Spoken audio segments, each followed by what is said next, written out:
Hello दोस्तों, स्वागत है आपका हमारे यूट्यूब चैनल पर।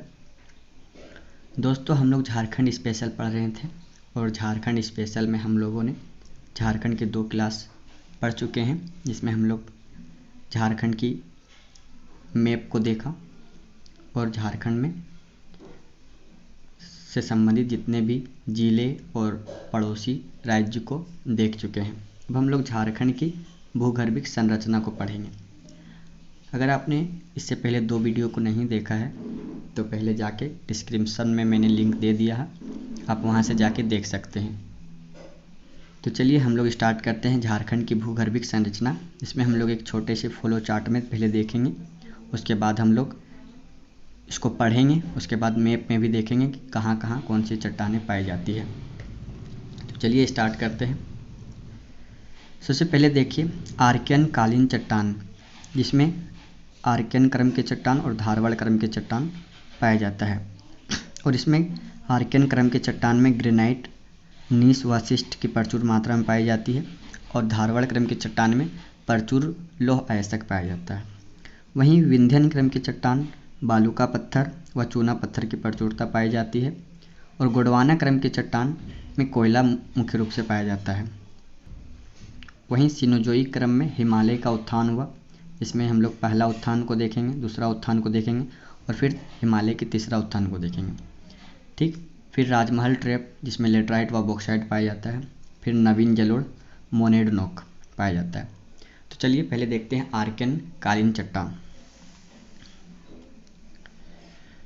आर्कियन कालीन चट्टान, आर्कियन कालीन चट्टान झारखंड के 90% भूभाग में पाया जाता है। ठीक है, मतलब कि सबसे ज़्यादा अगर चट्टान झारखंड में कोई पाया जाता है तो वह है आर्कियन कालीन चट्टान। 90% भूभाग में सबसे ज़्यादा यही पाया जाता है। ठीक है, जो कि छोटा नागपुर पठार की आग्नेय अवसादी तथा रूपांतरित चट्टानों का संबंध इसी काल की चट्टानों से हुआ है। जो छोटा नागपुर में आग्नेय अवसादी तथा रूपांतरित चट्टान पाया जाता है, उसका जो चट्टानों का निर्माण हुआ इसी काल में हुआ है, आर्कियन कालीन चट्टान में।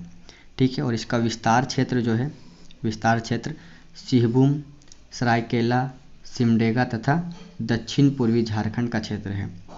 ठीक, आर्कियन कालीन चट्टान सिंहभूम वाला क्षेत्र, सरायकेला, सिमडेगा तथा दक्षिण पूर्वी झारखंड का क्षेत्र में यह पाया जाता है। और इन चट्टानों को आर्कियन क्रम व धारवाड़ क्रम की चट्टानों में वर्गीकृत किया जा सकता है। हम लोग पहले ऊपर फ्लो चार्ट में भी देख चुके हैं कि आर्कियन कालीन चट्टानों को 2 भागों में बांटा गया है। ठीक है, आर्कियन क्रम और धारवाड़ क्रम। और झारखंड के आर्थिक सर्वेक्षण 2019-20 के अनुसार राज्य के 85% भूभाग पर आग्नेय व रूपांतरित चट्टानों का विस्तार है। ठीक है, झारखंड का जो आर्थिक सर्वेक्षण रिपोर्ट जो आता है उसके अनुसार झारखंड राज्य में 85% भूभाग में आग्नेय और रूपांतरित चट्टानों का विस्तार है। ठीक है, अब देखते हैं आर्कियन क्रम और धारवाड़ क्रम।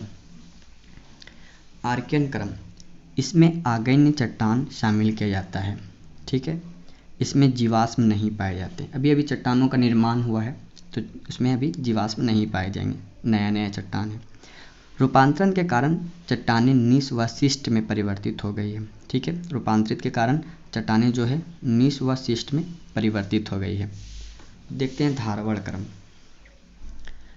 धारवाड़ क्रम का निर्माण आर्कियन क्रम के अपर्दन व निक्षेपण के कारण हुआ है। धारवाड़ क्रम के निर्माण कैसे हुआ है? अपर्दन व निक्षेपण के कारण। ठीक है, धारवाड़ क्रम के चट्टानों का निर्माण हुआ है। जो आर्कियन क्रम की चट्टानें हैं उनके अपर्दन व निक्षेपण के कारण धारवाड़ क्रम की चट्टानों का निर्माण हुआ है। इन चट्टानों की जानकारी सर्वप्रथम कर्नाटक के धारवाड़ जिले में मिली, जिसके कारण इसका नामकरण धारवाड़ क्रम की चट्टानों के रूप में किया गया। इनका जो जानकारी मिला धारवाड़ क्रम के चट्टानों, वह कर्नाटक के धारवाड़ जिले से मिला। ठीक है, इसीलिए इसका नाम जो है धारवाड़ क्रम की चट्टानों के रूप में किया गया। ठीक है, इसमें भी जीवाश्म नहीं पाए जाएंगे। ठीक है, इसमें भी जीवाश्म की मात्रा नहीं पाए जाएंगे। ठीक,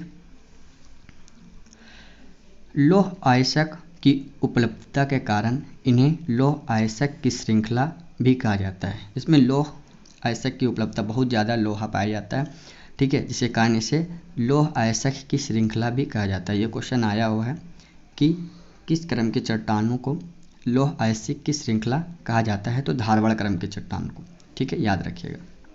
कोल्हान क्रम की चट्टान भी कहा जाता है, और इसे कोल्हान क्रम की चट्टान भी कहा जाता है धारवाड़ क्रम की चट्टानों को, क्योंकि इसका विस्तार जो है कोल्हान क्षेत्र में है। कोल्हान प्रमंडल जिसमें 3 क्षेत्र आते हैं, 3 डिस्ट्रिक्ट आता है, जिसमें हो गया आपका पूर्वी सिंहभूम, पश्चिमी सिंहभूम और सरायकेला खरसावां।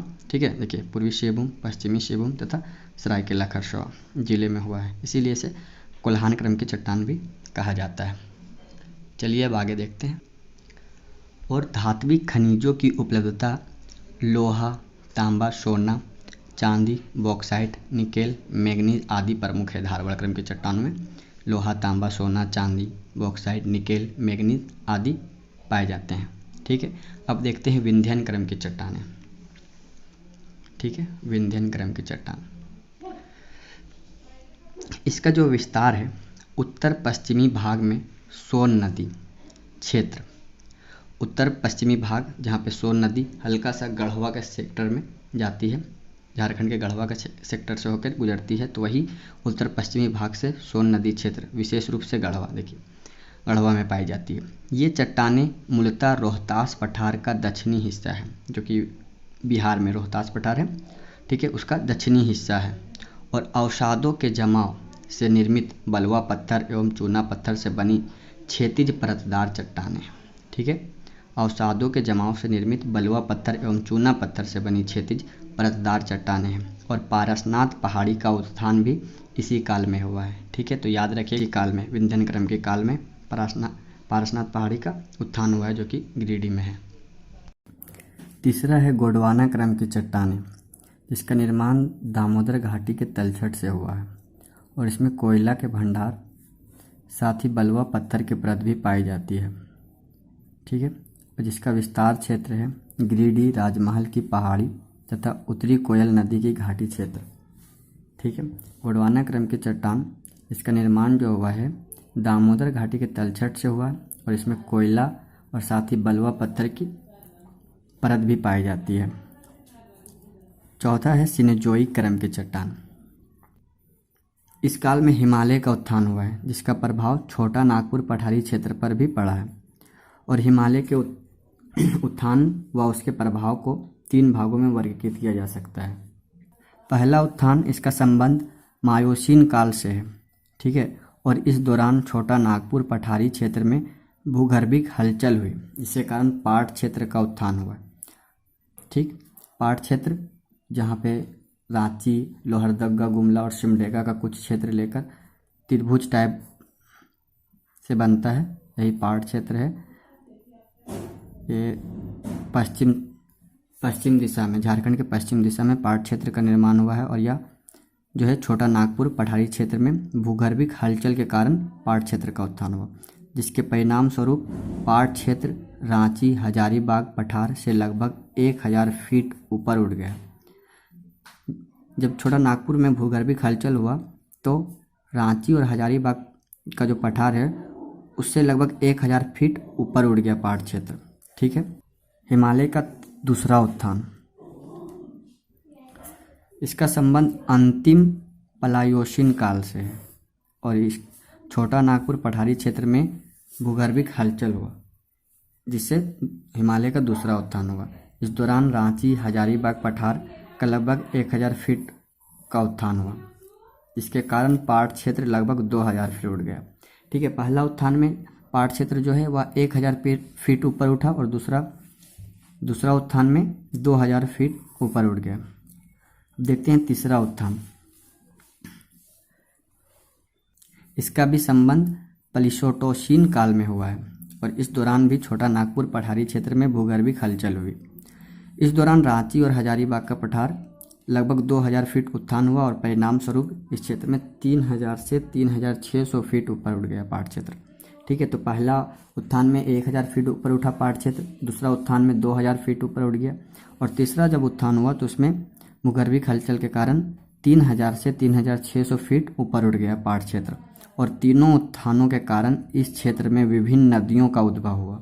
ठीक है, और इन नदियों के अपरदन के कारण धरातलीय ऊंचाई में कमी आई है, और अपरदन के बाद इस क्षेत्र की वर्तमान ऊंचाई जो है, पाट क्षेत्र की वर्तमान ऊंचाई 900 से 1100 मीटर है, ठीक है। और रांची पठारी की ऊंचाई 600 मीटर से कम है। और निम्न छोटा नागपुर का पठार की ऊंचाई जो है 300 मीटर से अधिक है, ठीक। अब देखते हैं राजमहल ट्रैप तथा दक्कन लावा की चट्टानें। राजमहल ट्रैप की जो चट्टानों का जो निर्माण हुआ वह जुरेसिक युग में हुआ। ये क्वेश्चन भी पूछा जा चुका है झारखंड जेपीएससी में कि राजमहल ट्रैप का निर्माण किस युग में हुआ, तो जुरेसिक युग में, ठीक है।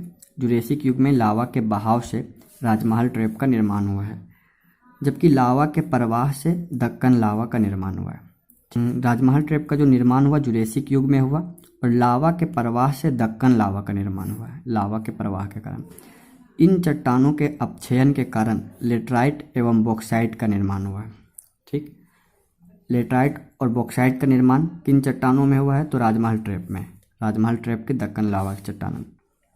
और इसका विस्तार क्षेत्र अगर देखें तो झारखंड के उत्तर पूर्वी भाग, जिसमें साहेबगंज के पूर्वोत्तर भाग और पाकुड़ के पूर्वी भाग है, ठीक। और इसके अलावा यह पाट क्षेत्र पलामू, गढ़वा, गुमला तथा लोहरदगा में भी विस्तारित है। और इसकी ऊंचाई जो है वह 900 से 1100 मीटर तक है।